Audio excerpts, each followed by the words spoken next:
Hey everybody, John Fenn here, Church Without Walls International, CWOWI.org, and our EU website, CWOWI.eu.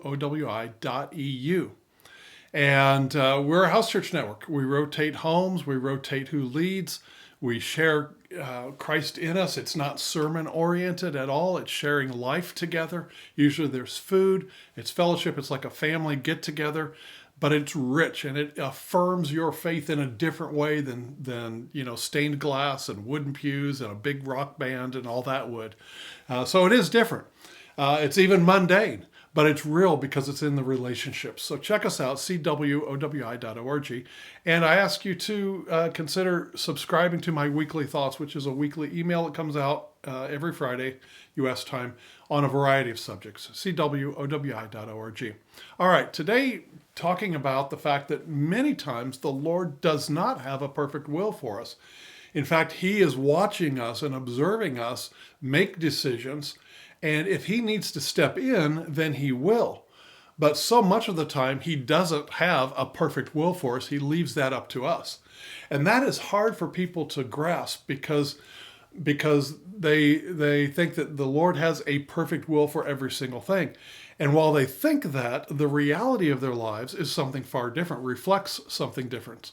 For instance, the Lord doesn't tell you when to eat. He doesn't tell you when to go to the bathroom. He doesn't tell you when to bathe. He doesn't tell you that. However, if you're traveling and you're contemplating, should I use the bathroom now? Because I don't know what's ahead for another hour or two, he may impress you to use the restroom now because he knows that 2 hours further down your journey, the bathroom is out of order. So he may step in at that point, but he doesn't normally tell you when to eat, when to use the restroom, when to bathe, etc. He will step in as needed. Okay, so we do that on a regular basis. But when it gets to big picture items, we look at like, okay, who am I supposed to marry? What job should I have? Should I go to school? What home, flat, apartment, should I choose? And that's when we say, Lord, lead me and guide me. But the vast majority of our lives, we don't consult him on just a normal routine. What am I going to have for breakfast? What am I going to have for lunch? What am I going to have for dinner? What path am I going to take to work? We don't consult him with that. He observes and he will step in and lead and guide. But it's the big ticket items we often wonder about. And sometimes he doesn't have a perfect will with that. It's up because it's up to us. He has delegated certain things to us. For instance, let me give you an example. Genesis chapter 9, Noah gets out of the ark after the flood. Now, up until that time, Genesis 1, verses 26 and I think it's 26 through 20. No. In Genesis 1, 29 and 30, I believe it is, it says that both animals and mankind were vegetarians. That's Genesis chapter 1, I believe it's verses 21, 29 and 30, that all were vegetarians. In 26 through 28, he gave the command for them to be fruitful, multiply, fill, or in the King James Version, refill the earth and subdue the earth.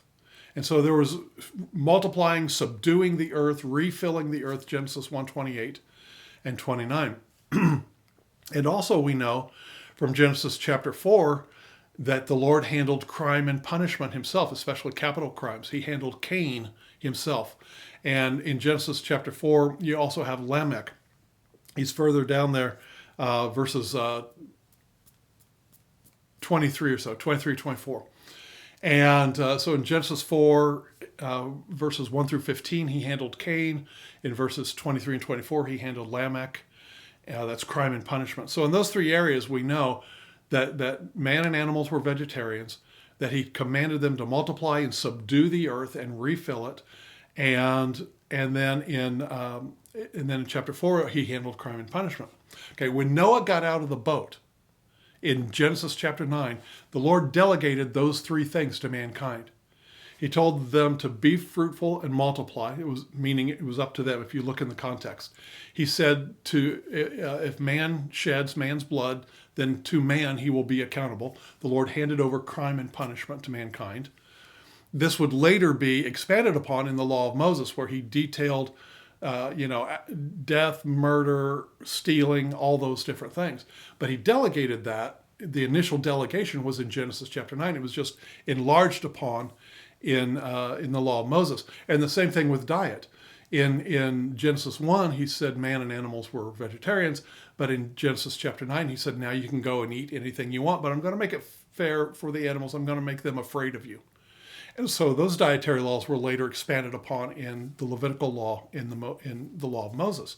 So those three areas, reproduction, crime and punishment, and diet, were then delegated to mankind. God hasn't handled them personally since. So nations have their laws of crime and punishment. They have dietary laws, customs, cultures within that all have these things. It's up to mankind. So he doesn't tell you what you're going to eat, when you're going to eat, things of that nature. He leaves it up to your parents to step in as far as children and what your punishment will be for breaking the rules. And he leaves it up to society to develop laws as well to decide that. So within those structures then, he can move, he can affect, he can lead and guide, but the overall picture he's leaving up to you and I. Even death. Paul was talking to the Philippians in chapter 1 and verse 22, and he said, I desire to go to the Lord, which is far better for me, because to die is gain, because I'll be with Christ. And yet he said, I need to stay behind for you two and for the work of the ministry. And then he says, I don't know which one I will choose. So even at death, there is often a choice given to us. And so let me bring it down to very practical things. Years ago, there was a Korean pastor, very famous, then the largest church in the world, Dr. Cho. And Dr. Cho told about how he was a young minister. It's right after the Korean War, and he had some supporters, but he was a young minister, very poor. And he prayed to the Lord. He said, I need a desk, and I need a chair, and I need a bicycle for transportation.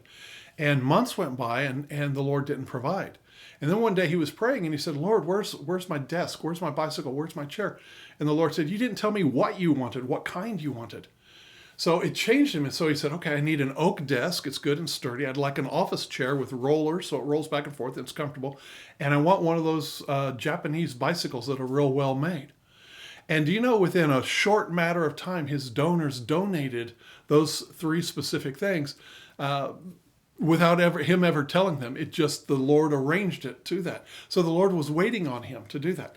Work is another thing. The Lord told Adam in Genesis chapter 3, after they sinned, he said, now you're going to have to go forth and till the earth and produce fruit by the sweat of your brow. You're going to have to work it. And so many times the Lord isn't like, have this job or that job. He's just saying, get a job.